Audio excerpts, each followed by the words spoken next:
de Uberlândia e vou falar aqui com vocês hoje sobre a taxonomia e a sistemática molecular, com ênfase principalmente nas plantas, que é, então, o grupo que são os organismos que eu trabalho, ok?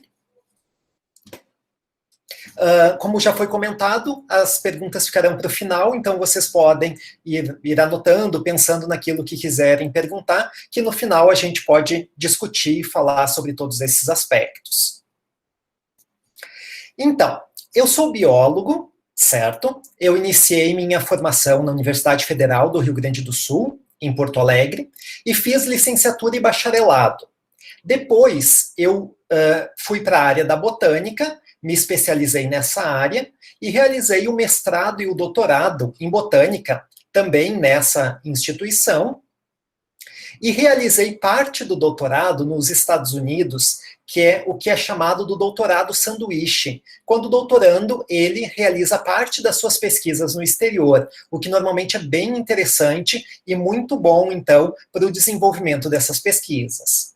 Posteriormente, eu realizei um pós-doutorado na Universidade Estadual de Feira de Santana, principalmente com essa parte molecular, de sistemática molecular, que a gente vai comentar hoje aqui também. E nos últimos anos, então, há alguns anos, eu sou o professor da Universidade Federal de Uberlândia, como eu comentei. Então, a minha ideia nessa apresentação é falar um pouco para vocês sobre a taxonomia, sobre a sistemática, trazendo alguns exemplos de trabalhos que eu já realizei, explicando quais tipos de trabalhos podem ser feitos nessa área, na pesquisa, então, com botânica. E como eu sei que o público aqui ele é bastante heterogêneo, provavelmente alunos mais do início do curso e alunos mais do final do curso, então em alguns termos, alguns conceitos eu vou explicar de forma bem simples, bem básica. Aqueles alunos mais adiantados no curso certamente já têm todo esse conhecimento, mas acredito que vai ser importante para aqueles alunos mais de início de curso para conseguirem acompanhar então toda a palestra também, ok? Antes de mais nada, eu gostaria de agradecer ao Centro Acadêmico da UFV, Campus Rio Paranaíba, pelo convite, então, para fazer essa palestra, e eu espero que vocês gostem e que seja bem claro, que ajude vocês a entender um pouquinho mais sobre a taxonomia, a sistemática na prática. Vocês vão ver que envolve vários tipos de atividades, vários tipos de trabalhos, então eu acredito que essa palestra vai dar uma visão bem geral para vocês de tudo isso. Bem, o que é taxonomia e o que é sistemática? Muitas vezes esses termos eles são utilizados quase como sinônimos, mas na verdade eles não são exatamente a mesma coisa. A taxonomia, essa área da ciência, ela está muito interessada em identificar os táxons, identificar as espécies, dar nomes aos táxons, definir qual é o nome correto para cada organismo, para cada espécie. A taxonomia, então, ela se baseia principalmente nisso. Já a sistemática, ela é bastante ampla, ela é muito mais ampla, porque além da identificação dos organismos, a sistemática ela está muito interessada nas relações evolutivas, relações de parentesco entre esses organismos que a gente está estudando. Então, a sistemática, ela vai normalmente se utilizar de muitas outras ferramentas, muitas outras abordagens, para tentar entender relacionamento evolutivo, tentar entender o posicionamento filogenético desses táxons, enquanto a sistemática tem esse objetivo mais prático, mais direto, de definir o nome correto para esses organismos, certo? Mas há muita sobreposição, então, nessas duas áreas, como eu disse, às vezes elas são tratadas quase como sinônimos. Mas antes da gente falar, então, dos tipos de trabalhos que são feitos dentro dessa área, vamos entender um pouquinho qual é a importância da pesquisa em taxonomia, em sistemática, qual é a importância de dar os nomes corretos para os organismos. Na verdade, essa área é a base de toda e qualquer pesquisa feita com plantas. Qualquer pesquisa que vocês imaginarem que envolvam organismos vegetais, tiveram inicialmente, ou se basearam pelo menos, em um estudo taxonômico prévio.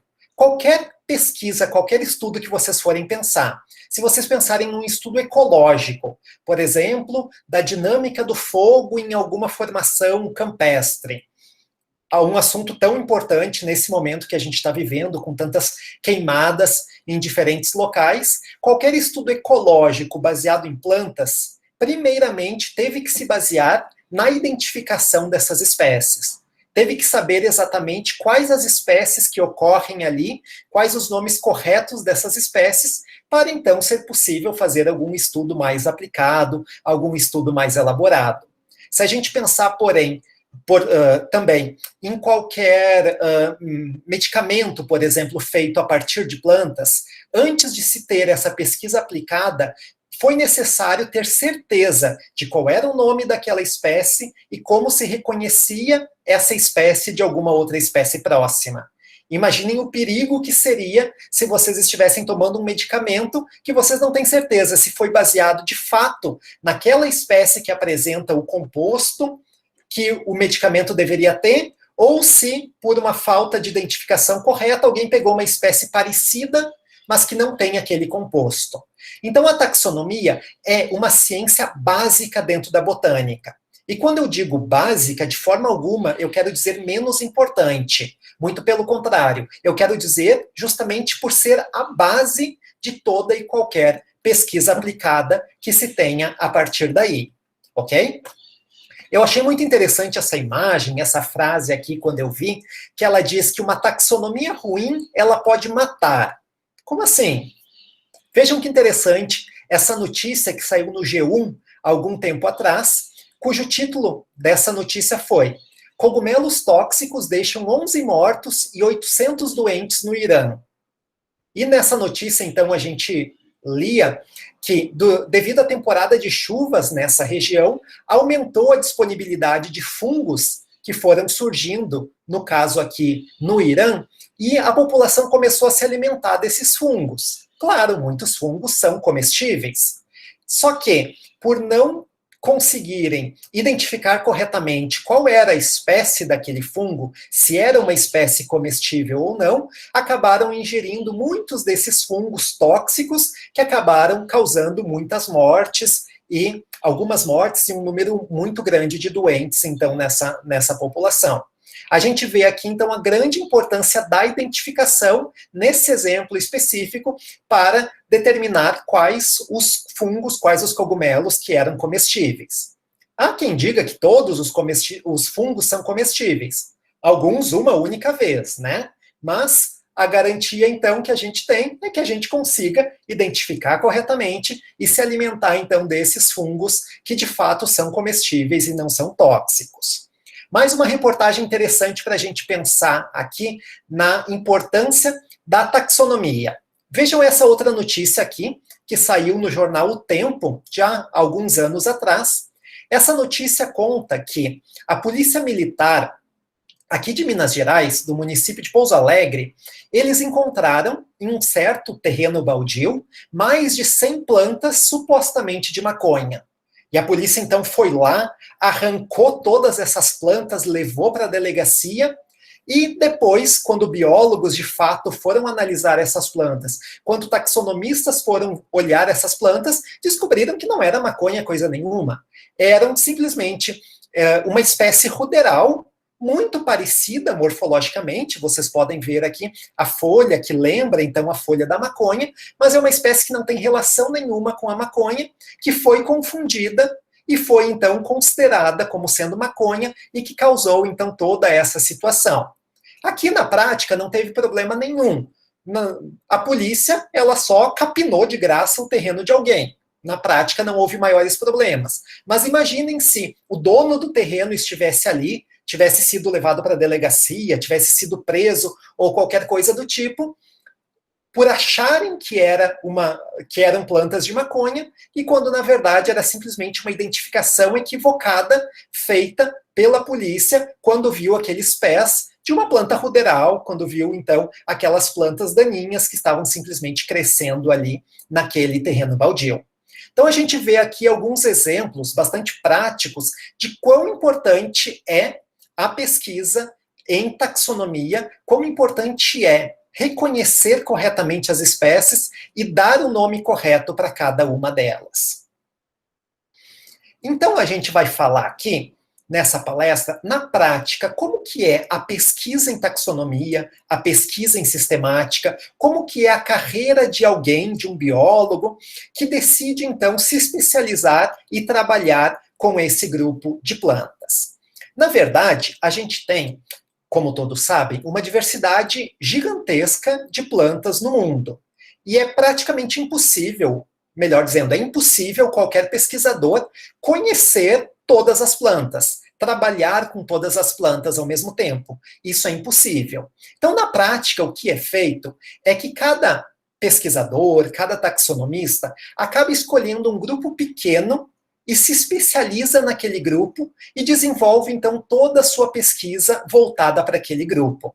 Esse grupo pode ser uma família de plantas, um conjunto de algumas famílias, mas normalmente cada pesquisador, então, cada taxonomista se especializa em um grupo.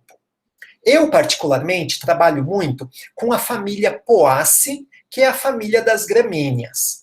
Esta é uma família gigantesca. No mundo, existem aproximadamente 800 gêneros e mais de 10 mil espécies, com uma distribuição cosmopolita, ou seja, essas plantas ocorrem em todos os locais do mundo.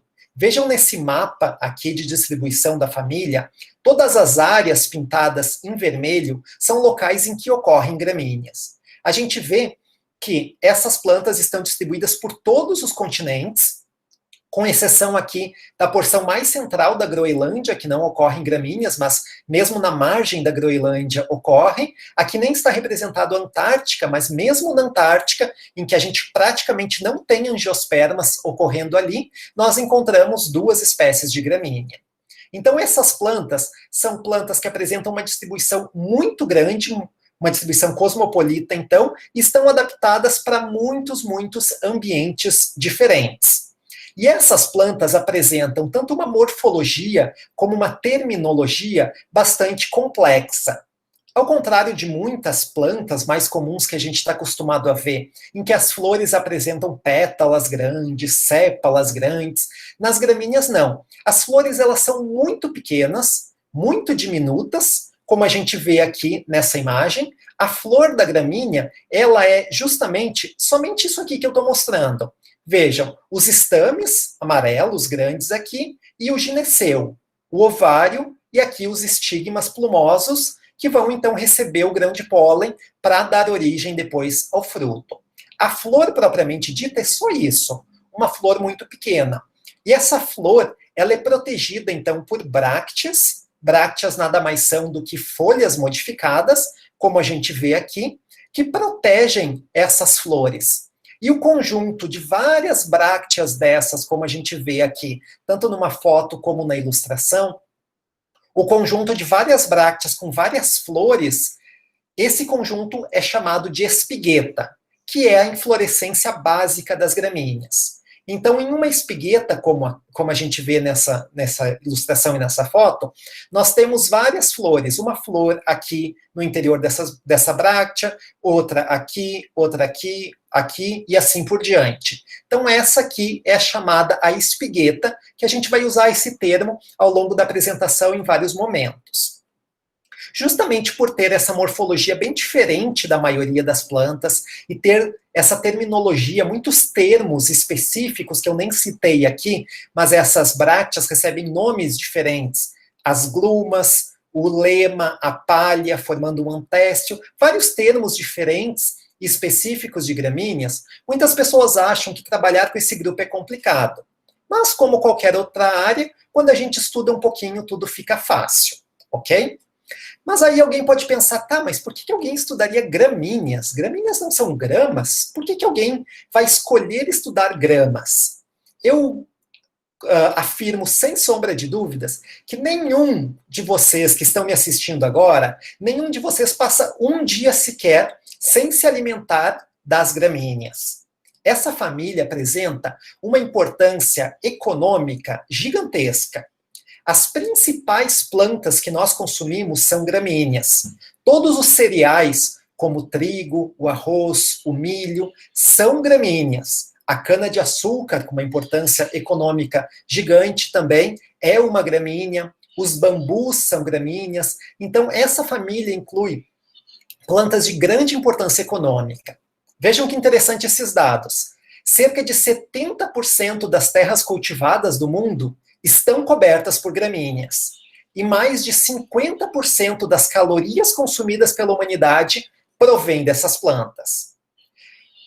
As gramíneas, então, elas podem ser utilizadas como alimento direto, como esses exemplos que eu comentei aqui, e também são extremamente importantes, pois elas formam as pastagens, e a maioria do gado, então, é criado em pastagens naturais. A gente não precisa nem comentar muito aqui a importância, então, do gado para a produção do leite, da carne, e, por consequência, as gramíneas são, então, responsáveis por tudo isso.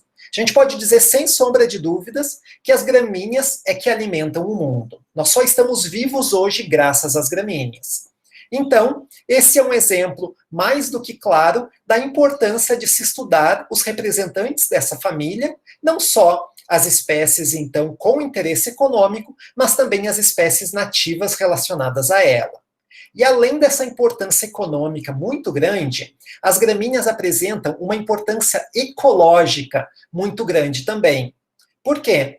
Porque todas as formações campestres, elas são dominadas por gramíneas. Quando a gente vê um campo, seja onde for, seja aqui no sul do Brasil, no bioma Pampa, então, que se estende também para a Argentina, para o Uruguai, vemos essas grandes formações campestres, e as gramíneas é que dominam, que conferem a fisionomia para esses campos. Se a gente olhar em outras áreas do Brasil, nós temos a mesma coisa.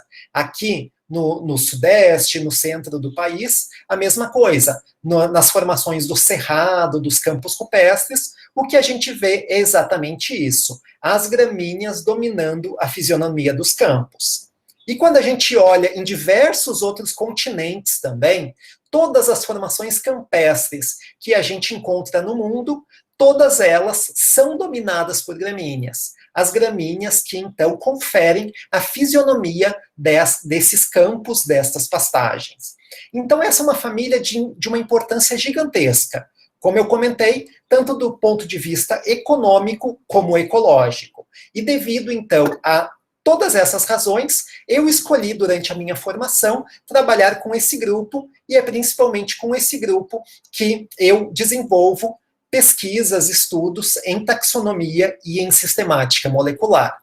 Então, ao longo dessa apresentação, eu vou trazer vários exemplos aqui envolvendo as gramíneas, os trabalhos que eu tenho feito, e até contextualizando vocês um pouco que tipo de trabalho que eu fui fazendo em cada momento da minha carreira, da minha vida, então, acadêmica, dentro da taxonomia e da sistemática. Existem muitas linhas de pesquisa, digamos assim, ou tipos diferentes de trabalhos que a gente pode fazer envolvendo plantas, mais especificamente a taxonomia e a sistemática. A gente pode pensar em estudos florísticos, em revisões taxonômicas, estudos envolvendo morfometria. Mais à frente eu vou explicar cada um desses e trazer alguns exemplos. Estudos envolvendo a nomenclatura propriamente dita dessas plantas, e mais recentemente, estudos de filogenia molecular, que é hoje a pesquisa mais de ponta, digamos assim, que é feita dentro da botânica.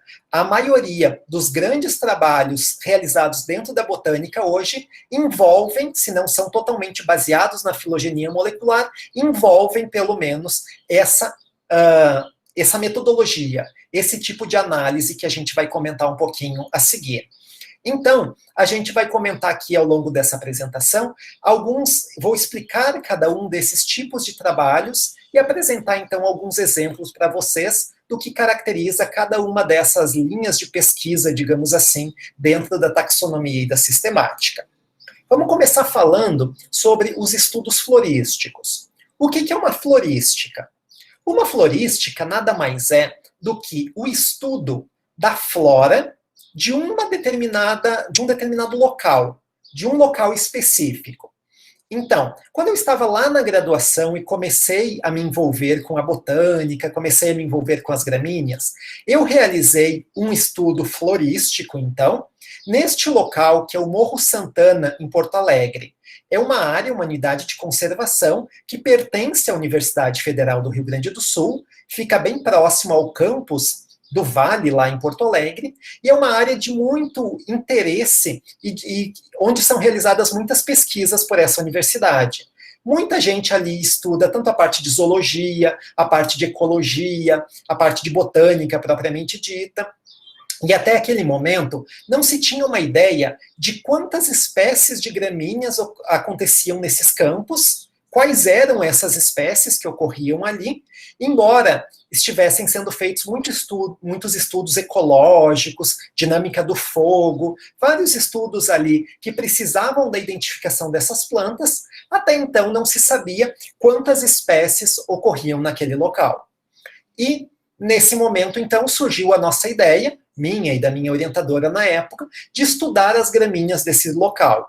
Esse acabou sendo o meu trabalho de conclusão de curso, o estudo das gramíneas, então, do Morro Santana. E uma florística nada mais é do que isso. Se escolhe uma região, um local específico, e se estuda, então, um grupo vegetal naquele local. Para se realizar esse tipo de estudo, a coleta do material é uma parte essencial. Então, essa parte que muitos alunos gostam bastante, que são as saídas de campo, ir ao campo e coletar as plantas, é uma parte essencial de qualquer estudo florístico. Ir ao campo e coletar todas as espécies daquele grupo de estudo que se tem interesse em realizar o estudo naquela área. Como que é feita essa coleta e a herborização desse material botânico? Bem, isso serve não só para gramíneas, mas para qualquer tipo de planta, essas informações que eu vou apresentar aqui para vocês. Normalmente, a gente coleta apenas plantas que estão férteis, que apresentam, então, flores e frutos. Por quê? Porque é muito difícil para a maioria das famílias, dos grupos vegetais, identificar as plantas até o nível de espécie sem a presença de flores e frutos. Então, normalmente, quando se coleta uma planta, se coleta plantas que estão férteis. No caso de uma árvore, por exemplo, a gente coleta ramos dessa árvore. Normalmente mais de um, para que a gente possa enviar para especialistas, possa depositar em mais de uma instituição. Então, normalmente se coleta vários ramos dessa árvore que a gente vai amostrar, vai coletar. No caso de plantas pequenas, plantas herbáceas, a gente normalmente coleta a planta inteira. Então, desde as raízes até todo o seu colmo, no caso das gramíneas, até a sua inflorescência. E essas plantas, então, elas são prensadas, ou seja, colocadas no meio, normalmente de jornais, e elas são prensadas e colocadas em uma estufa, em uma temperatura elevada, para que essas plantas, então, elas sequem. Qual que é o objetivo disso? O objetivo é que o tecido vegetal dessa planta que a gente coletou perca toda a sua água, que a planta se desidrate completamente, e assim a gente consegue manter essa planta para estudo por muito, muito tempo, certo? Se a gente não fizer esse processo, vocês podem imaginar que rapidamente essa planta coletada vai criar fungos, vai apodrecer e a gente vai perder aquele material. Então, a prensagem e a secagem em estufa tem como objetivo principal esse: fazer com que a planta ela fique preservada para que possa ser estudado por muito, muito tempo. Essa planta, então, ela é fixada normalmente em uma cartolina e a gente acrescenta uma ficha de coleta. O que tem nessa ficha de coleta? Várias informações interessantes e importantes sobre aquela planta. Essa ficha vai apresentar o nome científico da espécie. Muitas vezes a gente não conhece, não sabe esse nome no momento em que a gente coleta a planta. A gente vai descobrir o nome somente depois, estudando essa planta no herbário. Vou falar sobre todas essas partes a seguir. Mas não há problema. Quando se descobre qual é o nome da planta, se coloca então na ficha de identificação. Mas alguns dados são essenciais para se colocar nessa ficha de identificação. Por exemplo, o local e a data de coleta. O local é extremamente importante. A gente pode ter uma planta linda, muito bem coletada, muito bem herborizada. Se a gente não souber onde essa planta foi coletada, de nada adianta esse material. Ele não serve para absolutamente nada. Então, o local é extremamente importante, a data também é muito importante. Como eu comentei, a gente normalmente coleta plantas apenas que estão férteis. Então, essa simples informação da data de coleta nos traz muitas informações sobre a fenologia dessa espécie. Em qual período do ano que essa planta está com flores, em qual período do ano que está com frutos. Então, essas informações são essenciais. A informação do coletor e do número de coleta também é muito importante. Quem coletou essa planta e qual número de coleta que foi dado a esse indivíduo. Informações sobre o ambiente de ocorrência, que tipo de hábitat, em qual hábitat que essa planta ocorre. E várias informações que podem ser perdidas com a secagem. Por exemplo, se a planta tinha algum cheiro característico, a cor das pétalas, das folhas, se havia presença de látex ou não, se essa planta era comum ou rara na área, todas essas informações que a gente não tem como saber depois, apenas vendo uma planta seca, é interessante se colocar nessa ficha de coleta. Então, essa ficha de coleta é essencial. Qualquer planta coletada precisa ter todos esses dados, ok? E quando a gente tem, então, a planta propriamente dita, fixada a uma cartolina, com essa ficha de coleta, nós chamamos, então, isso de essicata. Aqui uma foto mostrando para vocês uma essicata real, mostrando, então, uma planta aqui herborizada, seca, com as informações de coleta aqui nas fichas, que foram, então, depositadas em um herbário. Muitos de vocês já devem ter ouvido falar desse termo, talvez aqueles bem do início do curso ainda não. O herbário nada mais é do que uma coleção científica de plantas. Então a gente vê aqui um armário, um dos armários de algum herbário, em que apresenta então essas pastas com as plantas no seu interior. O herbário, se a gente fosse comparar de forma bem leiga, a gente poderia dizer que é como se fosse uma biblioteca de plantas. Ao invés de ter livros, a gente tem, então, uma coleção de plantas secas. E essas plantas, depois de todo esse processo, elas se tornam, elas são possíveis de serem estudadas por bastante tempo. Essa foto que eu apresento aqui para vocês, por exemplo, a planta é de 1909, a coleta dela. Então, uma planta bastante antiga, e em alguns herbários nós encontramos plantas muito mais antigas do que isso. Nos grandes herbários da Europa, da América do Norte, nós encontramos, então, plantas coletadas há muito, muito tempo atrás. Algumas delas na época de Darwin, na época de Linneu, desses primeiros naturalistas que, então, coletaram essas plantas e elas, então, são preservadas e são possíveis de serem estudadas até hoje. Esses herbários, normalmente, eles ficam localizados em instituições como universidades, centros de pesquisa, às vezes em museus, que são, então, essas coleções de plantas com um valor inestimável para a ciência, ok? E um estudo florístico, então, como eu estava comentando, se baseia muito na coleta dessas espécies e, posteriormente, na identificação desse material. Como exemplo, eu apresento para vocês aqui o artigo que foi publicado lá na época da minha graduação, desse estudo que eu comentei no Morro Santana, em Porto Alegre, e a gente vê que, neste local, foram encontradas 124 espécies de gramíneas. Então, em um único local, com uma área não tão grande assim, a gente tem uma diversidade bastante grande de gramíneas, no caso, 124 espécies. Após este trabalho, que foi o primeiro trabalho propriamente dito que eu fiz em botânica e com as gramíneas, eu também realizei uma florística aqui em Minas Gerais, na Serra do Ouro Branco. Nessa florística, a gente também encontrou uma diversidade bastante grande de gramíneas, 84 espécies, um pouco menor do que no Morro Santana, mas ainda assim uma diversidade bastante alta de espécies somente dessa família que ocorrem nesse local. E o que é interessante é que um trabalho acaba puxando o outro. Quando a gente terminou esse trabalho, a gente se perguntou, a minha orientadora e eu na época, quão semelhante será que é a flora de gramíneas da Serra do Ouro Branco com outras serras de Minas Gerais? E com outras formações campestres em outros estados do Brasil? Será que quanto mais perto a gente tem uma maior similaridade entre a flora? Será que as espécies em áreas muito distantes ainda são semelhantes ou a gente tem uma composição totalmente diferente de espécies?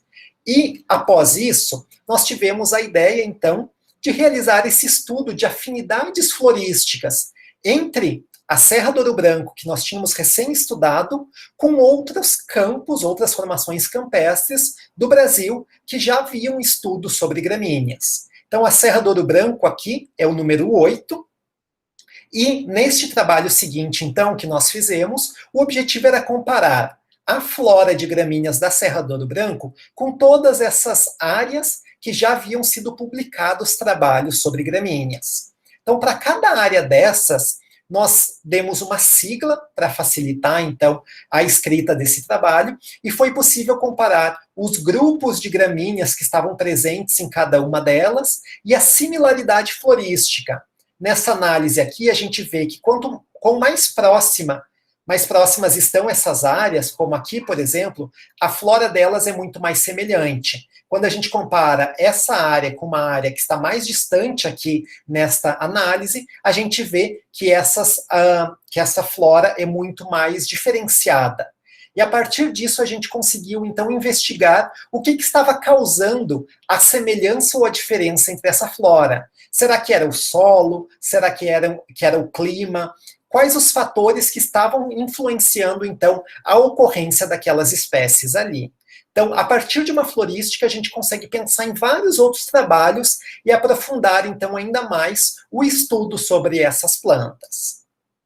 A gente não pode falar de estudos florísticos sem falar da Flora do Brasil, que é um projeto, então, que começou alguns anos atrás, ainda está em andamento, um projeto muito grande, desenvolvido por provavelmente mais de 600, 700 taxonomistas, cada um no seu grupo de interesse, no seu grupo de especialização, cujo objetivo, então, é formar esse banco de dados que qualquer um de vocês pode acessar, só colocar no Google ali, Flora do Brasil 2020, por exemplo, que é o projeto que vai ser finalizado nesse ano, que vocês vão chegar nessa página da Flora do Brasil e vocês podem pesquisar qualquer gênero, qualquer espécie ocorrente no Brasil, que vocês vão ter muitas informações interessantes. Por exemplo, aonde que essa espécie ocorre no Brasil? Aqui no caso, só como exemplo para vocês, todos esses estados que estão pintados aqui nesse mapinha são estados em que ocorrem a espécie que eu cliquei aqui, Eriocrisis caianensis. Em quais ambientes, em quais biomas essas espécies ocorrem. Então, vocês têm um banco de dados com muitas informações. Qualquer trabalho que vocês precisarem fazer, um seminário, um trabalho durante a graduação, por exemplo, sobre alguma espécie ou um grupo de espécies, vocês podem consultar na Flora do Brasil, que vocês vão ter muitas informações sobre esses taxons. E a etapa presente, então, da Flora do Brasil, que vai ser finalizada até dezembro desse ano, tem como objetivo, para cada espécie dessas que ocorrem no Brasil, fornecer uma descrição morfológica e chaves de identificação, já vou falar mais sobre elas à frente, para se conseguir, então, se reconhecer essas espécies. Então, um banco de dados extremamente importante, que compila muitas informações sobre a nossa flora, ok?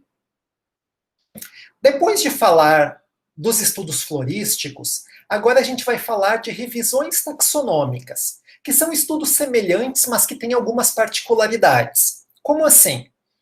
Até então a gente estava falando do estudo de um grande grupo, talvez uma família inteira, numa área muito pequena. O Morro Santana, em Porto Alegre, a Serra do Ouro Branco, em Minas Gerais.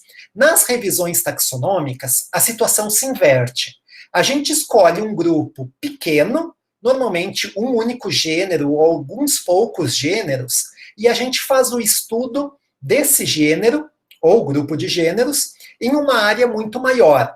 Por exemplo, num estado do Brasil, ou no Brasil inteiro, ou na América do Sul, ou o estudo do gênero em todo o mundo, todas as espécies que ocorrem no mundo, por exemplo. Aqui eu trago como exemplo para vocês o estudo que eu realizei já durante o meu mestrado.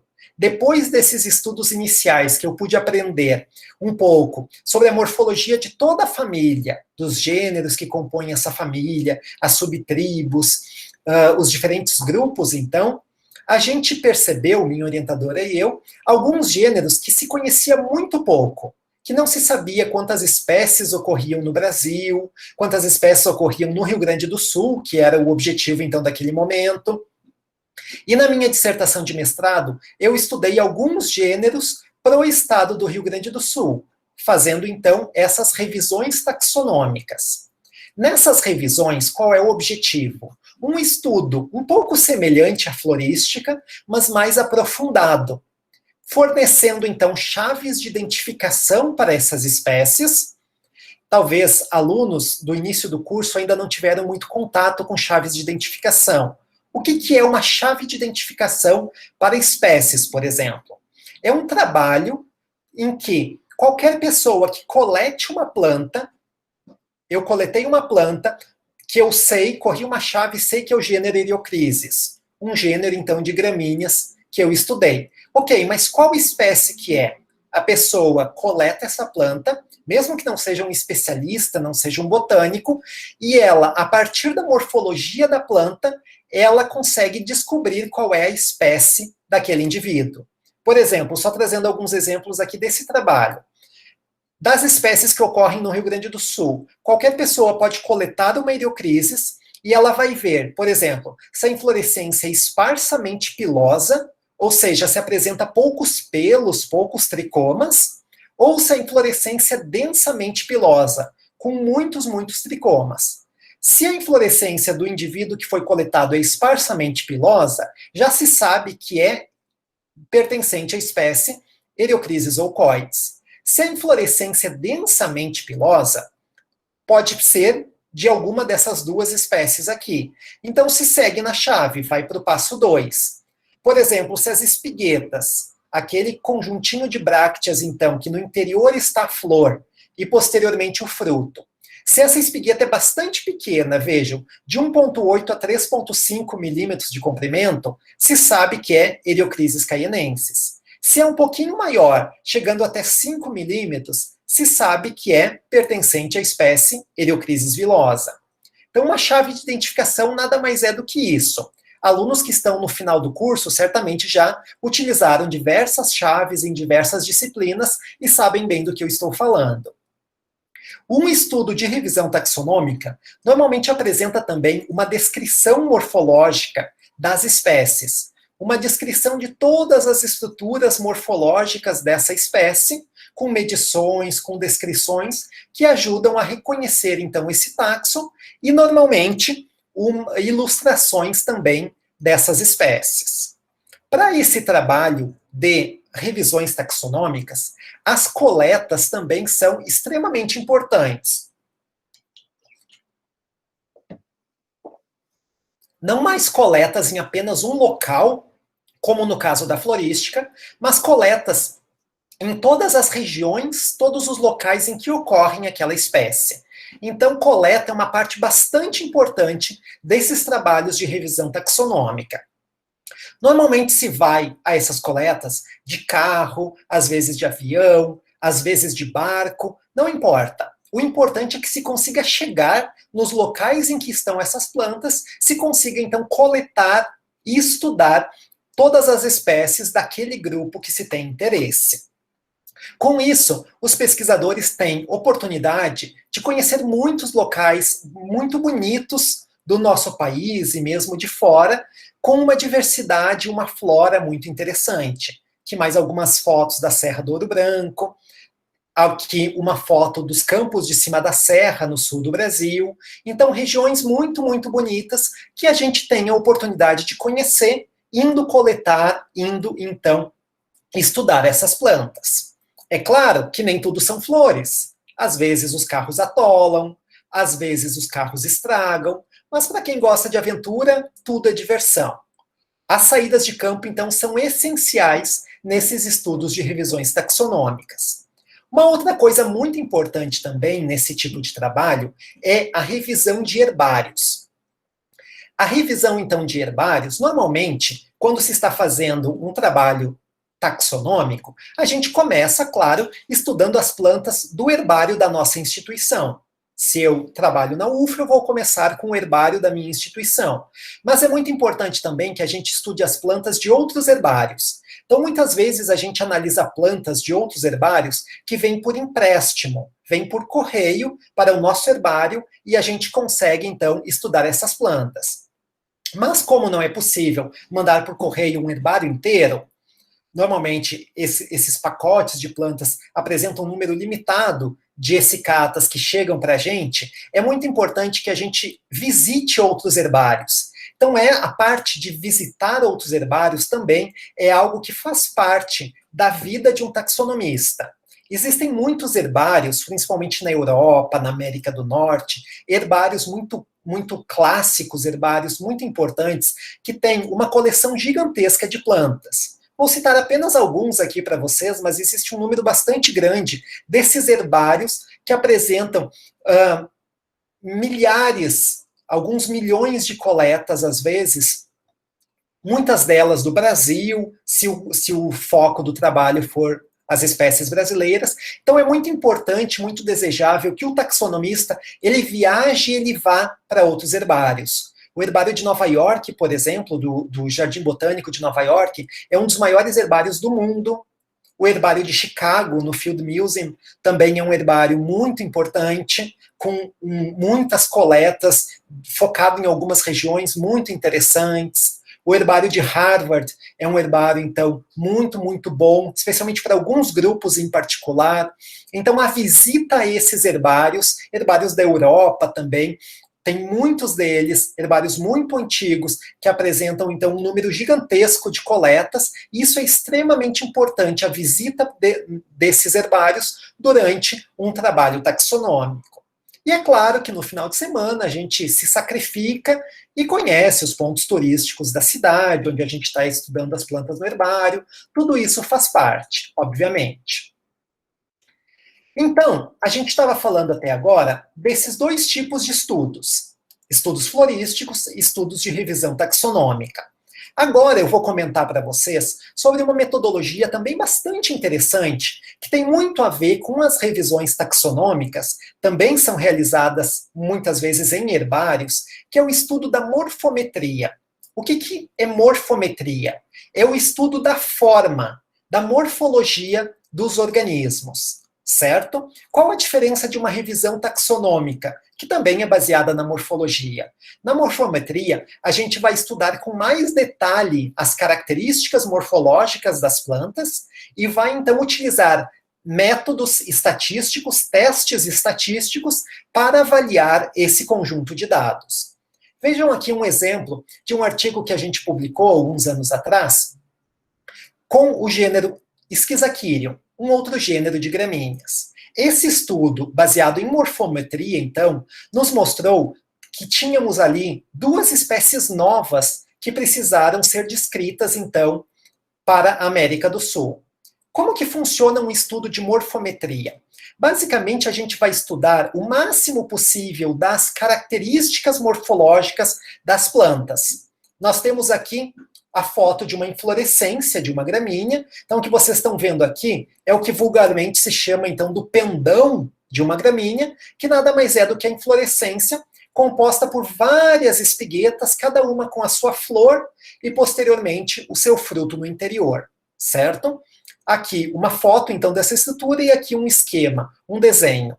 E a morfometria nada mais é do que fazer medições, comprimento, largura, do máximo de características que a gente vê na planta. Por exemplo, o comprimento da inflorescência, o comprimento do ramo florífero, o comprimento da espigueta, todas essas características que podem ser utilizadas para um estudo, então, mais aprofundado dessa espécie, ou desse grupo de espécies. Essas características podem ser quantitativas, como eu estava comentando, comprimento, largura, e também estruturas, caracteres qualitativos. Por exemplo, a presença ou ausência de alguma estrutura. Essa estrutura bastante alongada que a gente vê aqui é chamada de arista. Nada mais é do que o prolongamento da nervura central dessa bráctea, certo? Essa estrutura, ela serve para a dispersão das espécies, tem várias funções importantes. Algumas espécies têm, outras não. Então, a presença ou ausência dessa estrutura pode ser um caráter, então, qualitativo que é utilizado nesses estudos morfométricos. Após se ter todos esses dados, se realiza aqueles testes estatísticos que eu comentei com vocês para esses estudos morfométricos e temos, então, um resultado que nos ajuda a entender aquelas plantas que estamos vendo. Nesta análise aqui, chamada de PCOA, então, cada ponto que vocês estão vendo aqui representa um indivíduo, uma escicata que foi medida, que foi analisada nesse estudo. E esses pontos que apresentam o mesmo símbolo, o mesmo ícone, correspondem a uma mesma espécie. Então, aqui eu tenho vários indivíduos de uma espécie, aqui eu tenho vários indivíduos de outra, que vários indivíduos de outra. E o nosso maior objetivo nesse trabalho, a nossa dúvida, era sobre essas plantas aqui, certo? Essas plantas que não se encaixavam bem com nenhuma das espécies já descritas no gênero e que a gente não sabia muito bem o que era. Com essa análise morfométrica, a gente viu que essas plantas, esses pontos, não se agruparam com as espécies que já tinham sido descritas, ficaram aqui separadas nesse gráfico, sugerindo então para a gente que representavam morfologias completamente distintas do que já era conhecido no gênero, sugerindo então que eram espécies novas. E a gente então, a partir dessa análise, descreveu como duas espécies novas neste gênero, com base então nesta análise morfométrica que eu estou comentando com vocês. Um outro tipo de estudo dentro da taxonomia ou sistemática é o estudo da nomenclatura propriamente dita, certo? Quando a gente fala em descrever uma espécie nova, a gente, consequentemente, está falando em obedecer algumas regras de nomenclatura. Como assim? Vamos falar um pouquinho sobre isso. A questão da nomenclatura, muitas vezes é questionada por alunos, muitos alunos meus chegam me questionando, professor, para que complicar as coisas? Não é muito mais fácil chamar uma planta de feijão do que chamar de fazeolus vulgaris? Ninguém chega em casa e diz, eu vou comer um prato de fazeolus vulgaris com oryza sativa. Todo mundo fala um prato de feijão com arroz. Então, para que complicar a situação? Para que dar um nome em latim com duas palavras que a gente não entende nada? Para que complicar as coisas? Mesmo que num primeiro momento pareça que esses nomes científicos em latim compliquem a situação, o objetivo é justamente o contrário, é facilitar o estudo, facilitar, então, a dinâmica de estudo dessas plantas. Como assim? Qualquer pessoa que falar feijão aqui no Brasil, a gente sabe o que significa. Mas imaginem quantos nomes populares existem somente para essa planta nas diferentes línguas, nos diferentes locais do mundo. Quando a gente está falando do nome científico, a gente pode ir para a China, para o Japão, para a Coreia, para a Rússia, onde quer que a gente chegue, e a gente fale em fazeolus vulgaris, os cientistas vão saber do que a gente está falando. Se a gente falar feijão, ninguém vai entender nada. Mas se a gente falar fazeolus vulgaris, os cientistas vão saber de qual planta a gente se refere. Claro, o sotaque vai variar um pouco, a pronúncia, mas o nome científico é o mesmo. Então, a ocorrência, a utilização de nomes científicos é de extrema importância para facilitar a comunicação entre os cientistas e a publicação, então, dos resultados dessas pesquisas.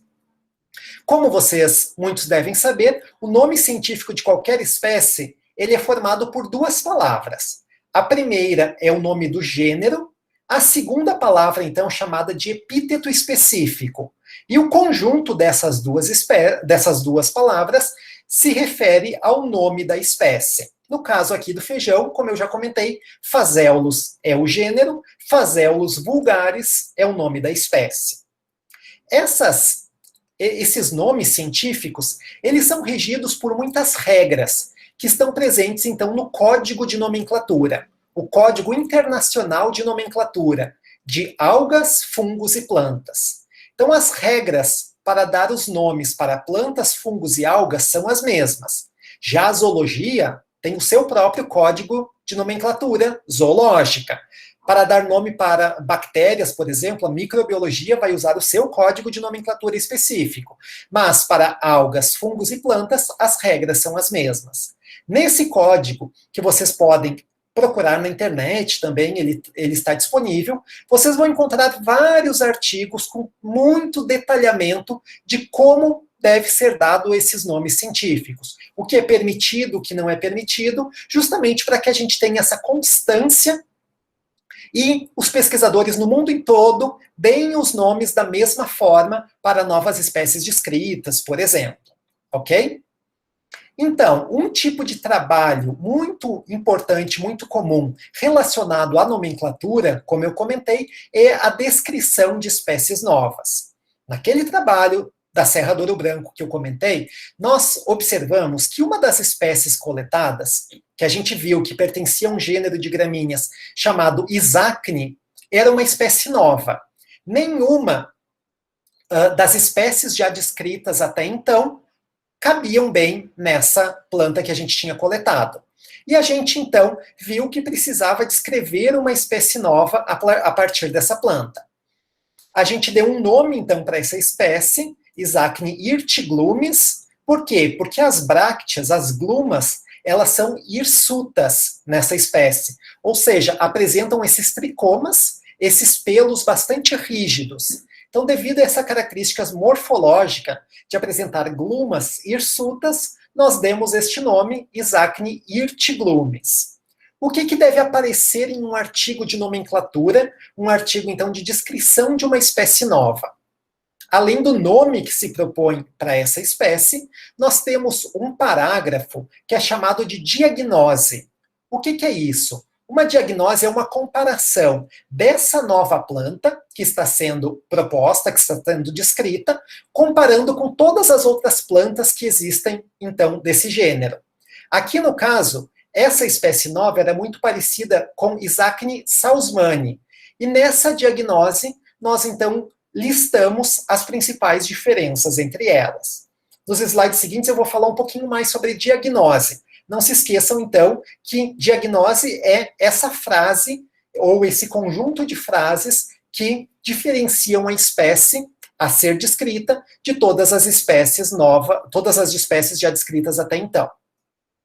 Nesses artigos de descrição de espécies novas, normalmente a gente tem uma descrição bastante detalhada dessa planta e uma ilustração dessa espécie nova, que nos ajuda, então, a identificar essa espécie e a comparar com as outras disponíveis na literatura.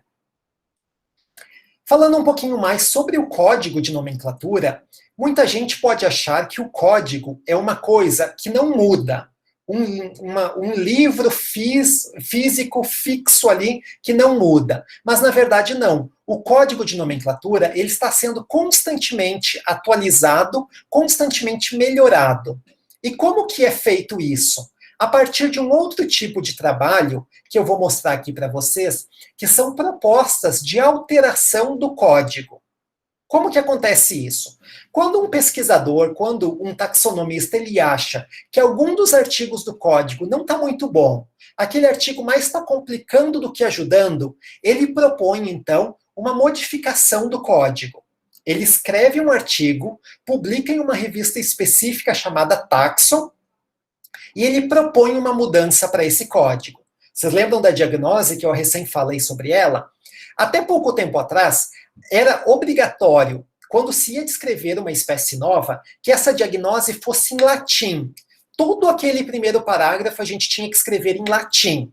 Quem é que conhece latim hoje? Pouquíssimas pessoas. Sempre que a gente ia descrever uma espécie nova, tinha que sair atrás de alguém que conhecesse muito bem latim para traduzir esse parágrafo para a gente.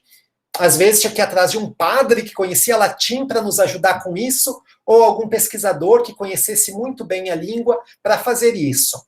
Esses pesquisadores aqui, então, eles propuseram uma alteração do código para permitir com que essa diagnose pudesse ser feita em inglês, o que facilitou muito, muito a vida dos pesquisadores desde então.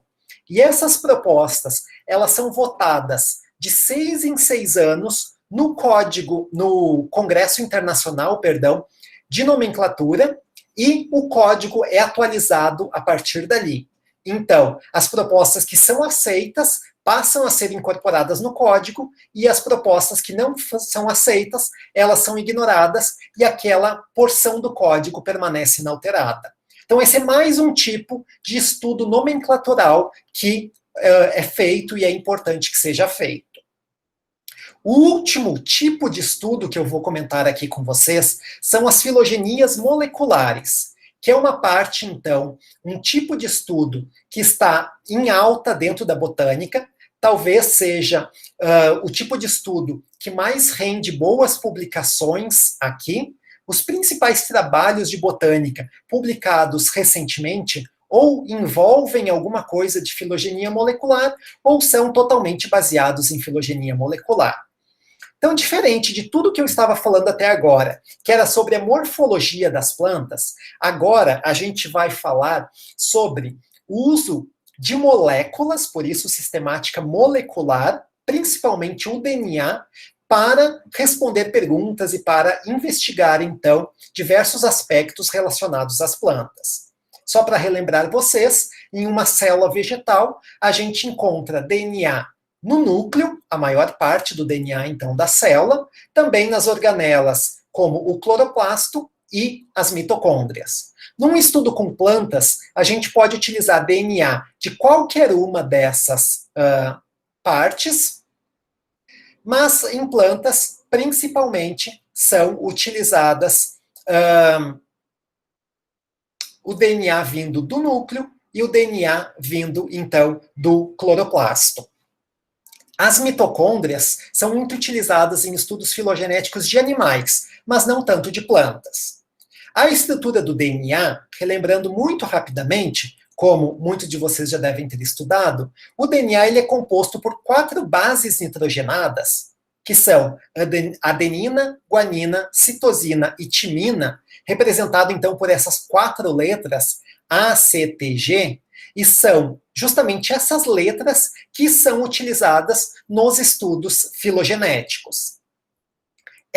Esse tipo de trabalho envolve muito o trabalho de bancada em um laboratório, que muitos alunos adoram esse tipo de trabalho. Ir para o laboratório, fazer então essa extração do DNA, esse estudo do DNA das plantas, para então responder as perguntas, para se responder então aquelas questões iniciais que se tinha.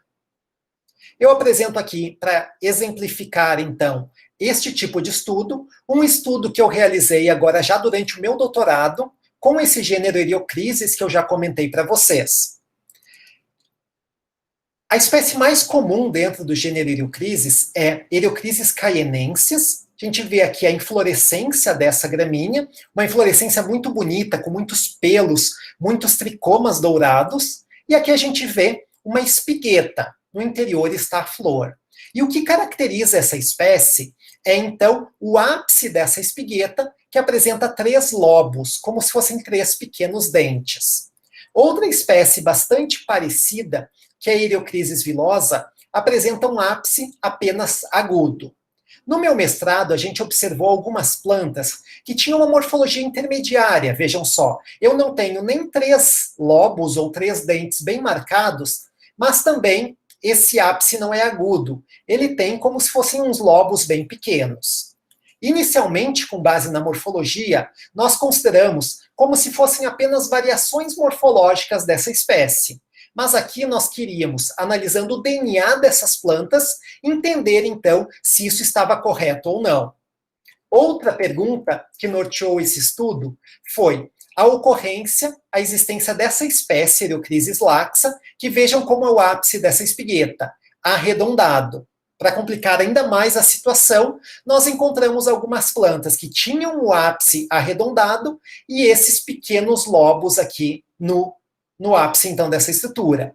Nós não sabíamos se essas plantas, com base apenas na morfologia, não era possível dizer se era apenas variação morfológica dessa espécie, se era uma nova espécie que precisava ser descrita, ou se era um híbrido natural entre essas duas espécies, por ter uma morfologia intermediária. A mesma coisa, esse outro conjunto de espécies aqui, Eriocrisis laxa, que eu já comentei com vocês, e Eriocrisis varmingiana, que embora tenham uma morfologia aparentemente diferente, aqui o ápice arredondado e aqui acuminado, bem pontudo, alguns autores consideravam como sendo uma única espécie. Nós queríamos utilizar, então, as sequências de DNA para conseguir entender o que a gente estava tratando aqui, se era uma única espécie ou duas espécies distintas. Como que são feitos esses estudos? E aqui entra a parte de bancada que eu comentei. Inicialmente é feita a extração de DNA. Se coleta as plantas, se pega alguns fragmentos dessas folhas, e através de vários processos químicos, físicos, nós conseguimos extrair o DNA dessa planta, dessas folhas, e temos em um pequeno tubo, aqui na base, o DNA, então, desses indivíduos. A partir dali, nós usamos, então, uma técnica chamada de PCR, em português, reação em cadeia da polimerase, para amplificar ou multiplicar, muitas vezes, aquela região de DNA que quer ser estudada. Após isso, nós fazemos o sequenciamento dessa região. O que é o sequenciamento? É definir a sequência de bases, a sequência dessas letrinhas, digamos assim, que é isso que a gente vai, na etapa seguinte, analisar com auxílio de computadores e programas de computadores específicos. Então, em cada linha aqui, nós temos a sequência de uma espécie diferente e nós vamos, então, analisar essas sequências para, no final, utilizando alguns softwares específicos, chegarmos à árvore filogenética desse grupo. Como resultado desse trabalho, nós temos, então, essa árvore filogenética aqui. O que é uma árvore? É uma representação das relações de parentesco, a representação da evolução em que esses grupos sofreram. Em cada nó dessa árvore, nós temos uns números, como vocês podem ver aqui, que é a medida de suporte desse ramo. Então, quanto mais perto de 1 ou 100%, mais confiável é aquele nó específico, aquele ponto específico da árvore. Então, quando eu tenho, por exemplo, 1, 100, 95, eu tenho muita confiança nessa parte da análise. Quando eu tenho nós, por exemplo, com 50 e poucos, 60 e poucos, essa parte da árvore não está tão bem resolvida, não se tem tanta certeza, tanta confiança nessa porção da árvore. E o que a gente descobriu? Vejam só, aquelas duas espécies que alguns autores consideravam como sendo uma espécie só, se apresentaram em porções bem distintas da árvore. Todos os indivíduos de Eriocrisis laxa, todos os indivíduos daquela espécie com ápice arredondado, formaram um grupo, como a gente chama na sistemática molecular, formaram um clado com alto suporte, enquanto aquela espécie Eriocrisis varmingiana, de ápice pontudo, esteve em um local separado da árvore. Isso nos mostra que elas são, de fato, duas espécies diferentes, duas linhagens diferentes. E aquela proposição, então, de alguns autores que consideravam como uma única espécie, consideravam Eriocrisis laxa como um sinônimo de varmingiana, não está correta.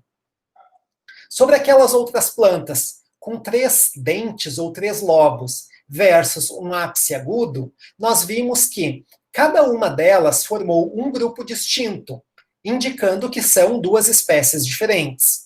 E aquelas plantas com um ápice com uma morfologia intermediária, essas plantas se agruparam com as plantas com 3 lobos, indicando então que tudo isso é uma única espécie, que esses indivíduos pertencem então a Eriocrisis caienensis.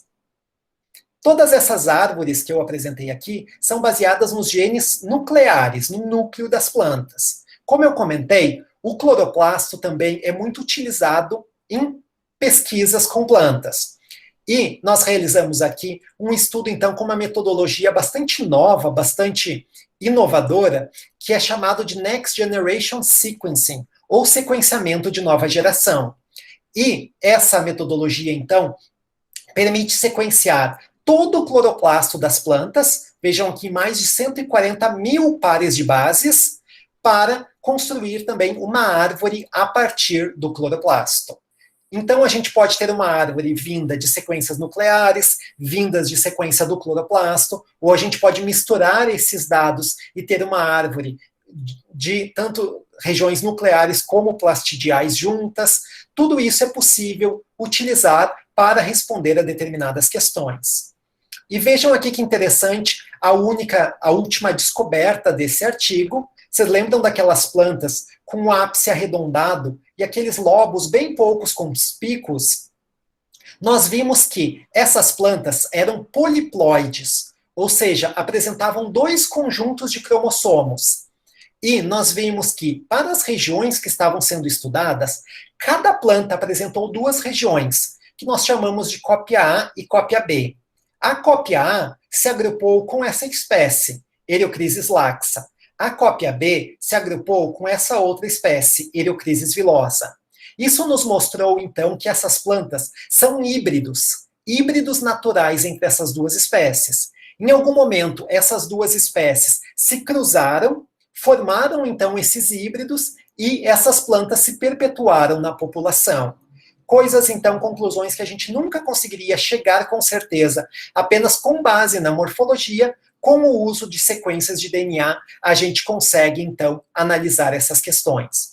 Então, as filogenias moleculares estão sendo cada vez mais utilizadas na pesquisa em botânica, assim como lá na pesquisa em zoologia, para investigar as relações evolutivas entre esses organismos, quais espécies são mais próximas de quais espécies, e também responder perguntas como essas que eu comentei. O que a gente está vendo é uma espécie nova? É um híbrido entre 2 espécies? É simplesmente variação morfológica de uma espécie já conhecida? Todas essas questões evolutivas, questões filogenéticas, a gente consegue responder, então, utilizando essa metodologia.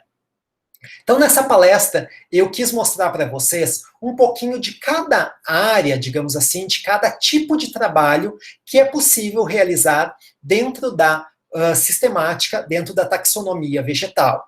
Como vocês viram ao longo da minha apresentação, as saídas de campo são algo muito importante e algo, então, de grande importância dentro dessa pesquisa. O estudo em herbário, a mesma coisa. No caso da sistemática molecular, os estudos em laboratório são essenciais. Existem alunos que preferem ir para campo, então o projeto desses alunos são mais direcionados para esses estudos de campo. Tem alunos que gostam muito do herbário, então se pode pensar em um projeto focado em herbário. Tem alunos que adoram ir para a bancada, trabalhar com essa parte de DNA, e então a gente pode pensar num projeto mais voltado a isso. Tem alunos que gostam de todas essas atividades, então o projeto pode englobar todas essas diferentes áreas. Então, independente daquilo que o aluno gosta, há espaço dentro da taxonomia, dentro da sistemática, para todos. Dependendo do interesse maior, o projeto pode ser direcionado para uma coisa ou outra. E como vocês viram ao longo de toda essa apresentação, no final o que a gente tem? A escrita de artigos científicos. Nós formulamos perguntas, vamos para campo, vamos para o laboratório, chegamos a conclusões, temos então essas descobertas científicas e essas descobertas elas são divulgadas, são apresentadas na forma de artigos científicos. Esses artigos são então lidos por pesquisadores do mundo todo que passam então a conhecer os resultados das pesquisas que nós realizamos. Então, como eu comentei, a ideia era mostrar um pouquinho na prática como é a vida de um taxonomista. Um pesquisador que trabalha com taxonomia, por exemplo, um professor de uma universidade pública. Vocês devem saber que a maior parte da ciência no Brasil é feita em universidades públicas. Então, um professor, ele obviamente vai dar aulas para graduação, para pós-graduação, mas grande parte do seu tempo também será dedicado à pesquisa científica, em última instância, para a publicação, então, desses artigos. Uma outra atividade bastante importante de um professor universitário é orientar alunos. Então, eu oriento, por exemplo, alunos de iniciação científica, alunos de mestrado, alunos de doutorado, de pós-doutorado, que tenham interesse em realizar pesquisas nessa área. Então, essa também é uma parte bastante importante da carreira de um taxonomista, desenvolver pesquisa e formar novos taxonomistas. Inclusive, se algum de vocês que está assistindo essa palestra tem interesse nessa área, tem interesse, talvez, em realizar um mestrado na Universidade Federal de Uberlândia, sintam-se à vontade para me contactar. Eu recebo alunos de outras instituições que têm interesse em realizar mestrado na UFO, por exemplo, e dependendo do interesse do aluno, a gente pensa qual o projeto que mais agrada, qual o tipo de trabalho que esse aluno quer desenvolver. Sempre, como eu comentei, no final resultando em artigos científicos, que é a nossa contribuição das descobertas científicas que a gente faz para a sociedade. As conclusões das nossas pesquisas, então, são apresentadas como artigos científicos, certo? Aqui está o meu contato, qualquer dúvida que vocês tiverem, a gente vai ter um momento para perguntas aqui, mas qualquer discussão mais aprofundada que vocês quiserem, podem entrar em contato comigo, ok? Muito obrigado pela atenção, eu estou aberto, então, agora a perguntas que porventura vocês tenham.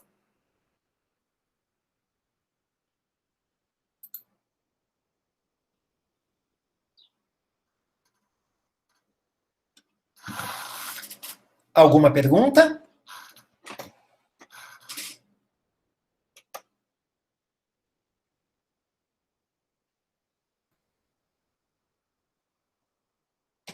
Não?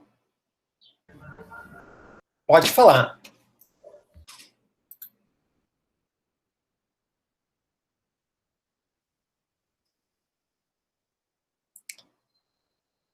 Reinaldo, pode fazer a sua pergunta. Eu acho que ele está escrevendo no chat mesmo. Ah, tá. Pode ser por escrito, se quiserem ligar o microfone e fazer, também não tem problema. Uhum.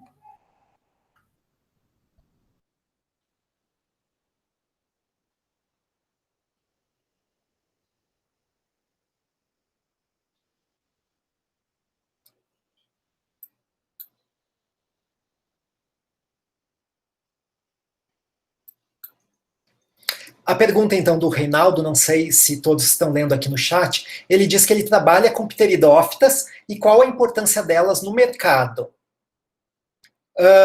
No mercado, você se refere ao que exatamente? Importância econômica? Se o Reinaldo quiser complementar a pergunta dele. Qualquer uma, ele respondeu. As pteridófitas são um grupo de grande importância também. Se a gente pensar, por exemplo, em importância ecológica, as pteridófitas apresentam uma grande importância. Existem espécies dominantes em alguns tipos de vegetação. Existem, por exemplo, também uma grande importância, aí no caso de uma importância negativa, de algumas espécies exóticas que foram incluídas, foram trazidas aqui para o Brasil e estão se alastrando e acabando com espécies nativas. Então, uma importância econômica negativa no caso dessas plantas. Nós temos, inclusive, algumas espécies que são comestíveis, os báculos, aquelas folhas jovens das pteridófitas. Algumas delas são comestíveis, no entanto, a gente tem algumas que são tóxicas e, por vezes, são utilizadas, como eu comentei lá no início, por uma identificação equivocada, o que pode trazer problemas. Algumas espécies são muito utilizadas como ornamentais, tanto espécies nativas como espécies exóticas. Então, a gente tem muita importância, tanto ecológica e econômica, também das pteridófitas, como do grupo que eu comentei aqui. Ok?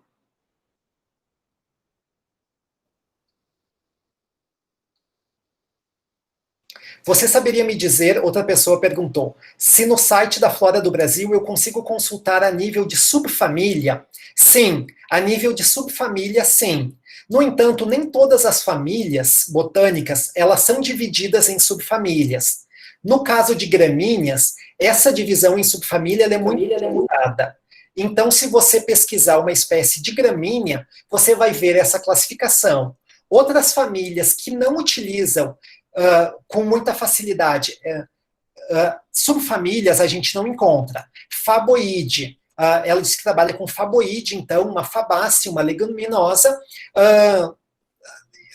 provavelmente está dividida ali em subfamília. Eu teria que verificar, porque não trabalho com esse grupo, mas eu acredito que sim, que tem a divisão em subfamílias. Mas a divisão em tribos, subtribos, a gente não encontra no site da Flora do Brasil. Mas provavelmente para leguminosas, ali esteja dividido em subfamília, sim, como no caso das gramíneas está.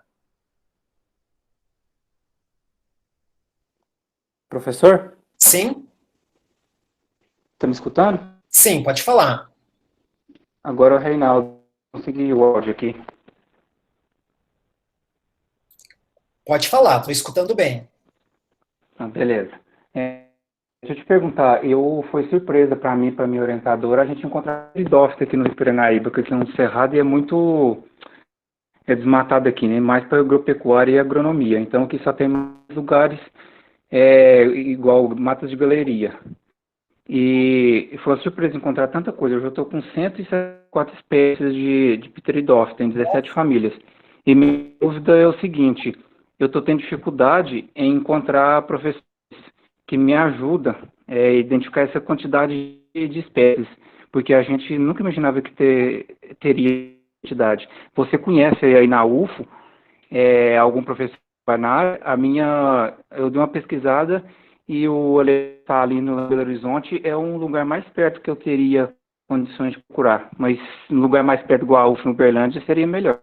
Sim, infelizmente aqui na UFO não tem ninguém que trabalha com pteridófitas. Na verdade, todos nós aqui da taxonomia trabalhamos com angiospermas, com nenhum outro grupo que não seja angiospermas. Mas eu conheço algumas pessoas que eu posso te passar o contato. Se tu quiser me escrever um e-mail, eu posso te passar, de pesquisadores. Eu conheço mais do sul do Brasil, que foi onde eu fiz a minha formação, mas eu posso te passar o contato de alguns desses pesquisadores, posso dar uma pesquisada, se aqui em Minas tem outros especialistas também que eu posso te indicar. Na UFO, infelizmente, não tem ninguém que trabalhe com pteridófitas.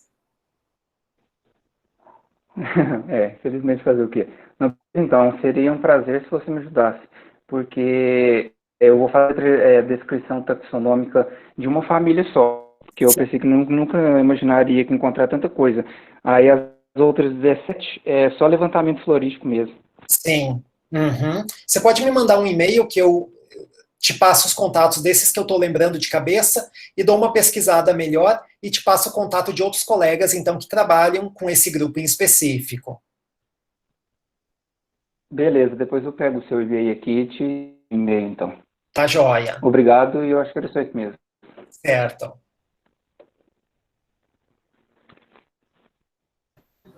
Bom, o meu não é uma dúvida, eu queria fazer um elogio à palestra, que ficou muito bem explicado, tanto para quem já está acostumado com os termos de taxonomia e botânica, para quem não está também. Então, muito obrigada, agregou muito. Que bom, fico contente. A minha ideia foi justamente essa, correndo o risco de ser cansativo para aqueles que já conhecem bem os termos, mas eu achei que era essencial alguns deles explicar de forma bem clara, porque poderia ter alunos, então, de início de curso que não estavam familiarizados com esses termos.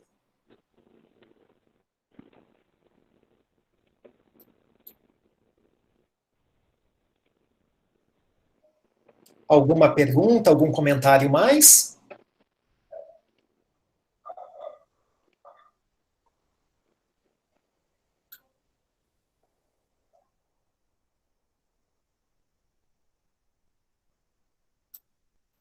Então, eu acho que o pessoal não tem mais pergunta, né? Certo. A gente só agradece mesmo por participar dessa nossa última palestra. Foi um ótimo fechamento. Estamos Que muito bom. satisfeitos mesmo. Eu acho que é isso. O pessoal não tem mais. Estão só agradecendo mesmo, dando parabéns, que realmente é uma palestra muito esclarecedora para todos. Certo. Eu que agradeço o convite. Foi um prazer, então, participar com vocês aqui, ter essa conversa, dar essa palestra aqui para vocês. Certo? O prazer foi todo nosso. Muito obrigada, Cassiano. Tenha uma boa tarde. Igualmente. Obrigada. Tchau. Tchau.